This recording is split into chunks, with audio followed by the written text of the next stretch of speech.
लेकिन सबसे पहले अमितेश आपके साथ शुरुआत करते हुए, अब हर कोई वैक्सीन के इंतजार में इन दिनों को काट रहा है और वेव एक के बाद एक आ रहे हैं, इससे भी इनकार नहीं हो सकता। चाहे वो यूरोप हो, राजधानी दिल्ली में भी हम बहुत बड़े चैलेंज का सामना कर रहे हैं। सबसे पहले वैक्सीन और वैक्सीन के इंतजार में हम कहां पर पहुंचे हैं, इसकी जानकारी के साथ शुरुआत करते हैं। डॉक्टर अमितेश। जरूर अंजना जी, जैसा कि हम लोग उम्मीद कर रहे थे और साल की शुरुआत में हमारी इस बात पे चर्चा भी हुई थी कि 2020 के अंत होते होते तक हमारे पास सक्सेसफुल वैक्सीन, अब मैं कैंडिडेट वर्ड नहीं यूज करूंगा, सक्सेसफुल वैक्सीन हमारे पास होंगे। और राहत की बात है कि ऐसा हो रहा है।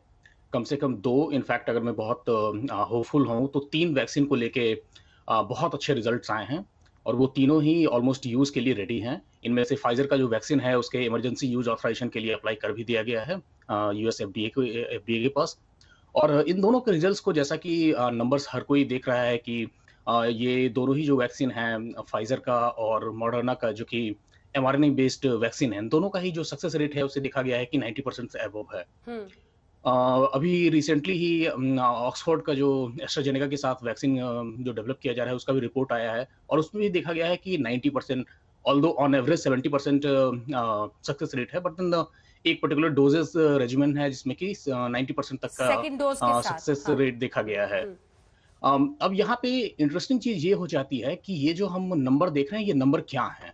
क्या ये नंबर 90% सच में इतना इनकरेजिंग नंबर है?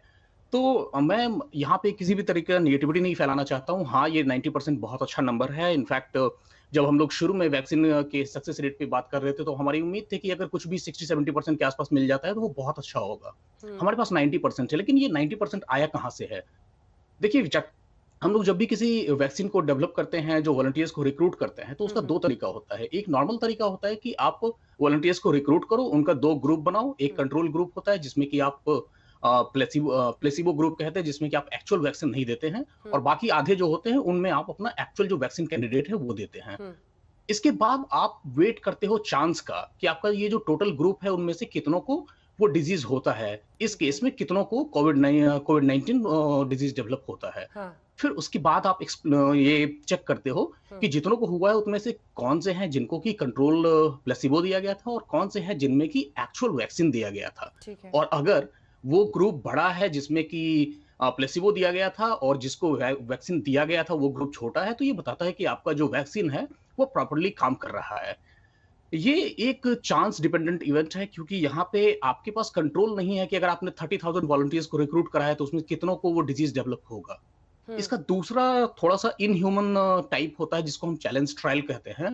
इसमें आप वॉलंटियर्स को रिक्रूट करते हो, उनको फिर से वो प्लेसिबो और एक्चुअल वैक्सीन एडमिनिस्टर करते हो और उसके बाद आप उनको एक्सपोज़ करते हो उस पर्टिकुलर डिजीज़ के लिए, सो दैट कि उनको वो डिजीज़ हो, अगर वो ससेप्टेबल हैं तो। और फिर वहाँ पे कंट्रोल वो चेक करते हैं कि क्या आपका वैक्सीन काम कर रहा है।